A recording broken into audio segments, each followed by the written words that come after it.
ये सही नहीं है, ये गलत है। बहन बनी बहन की दुश्मन, मन्नत को पड़ा जोरदार तमाचा।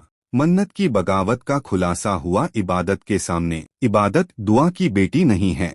टीवी के सीरियल रब से है दुआ में आज मन्नत बेहद खुश है, क्योंकि फरहान नाम की मुसीबत उसके रास्ते से हट गई है और आज उसकी शादी सुभान से हो रही है। लेकिन तभी इबादत वहां आ जाती है, शादी में रुकावट डालने के लिए। इबादत सभी को बताती है कि दो सगी बहनों की शादी एक ही लड़के से नहीं हो सकती, जिस पर काजी साहब भी हामी भर देते हैं। यह सुनकर मन्नत खुद को रोक नहीं पाती और इबादत के सामने 22 साल पुराना सच सामने लाती है कि वह दुआ की बेटी नहीं है।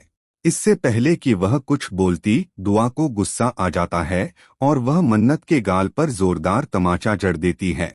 तुम अपनी जबान बंद कर लो, वरना आज मैं तुम्हारा काला सच सबके सामने खोल दूंगी। खोल दीजिए, मार डालिए। मन्नत की जिद सिर चढ़कर बोल रही है। उसने ठान लिया है कि वह इबादत को सच बताकर ही मानेगी और उसने यह भी बता दिया कि वह दुआ की बेटी नहीं है। यह सुनते ही इबादत के पैरों तले जमीन खिसक जाती है और गुस्से में आकर वह मन्नत का गला दबाने लगती है। इबादत दुआ की बेटी नहीं है, ये झूठ है। तुम्हारी हिम्मत कैसे हुई मुझे मेरी अम्मी की बेटी ना कहने की? तुम किसकी जान लोगी? तुम किसको झूठा साबित करोगी? जाओ, जाकर सबसे पूछ लो। मुझ पर यकीन नहीं है तो हफीज मामू से पूछो, कायनात से पूछो, नानी अम्मी से पूछो। सब जानते हैं कि तुम कौन हो।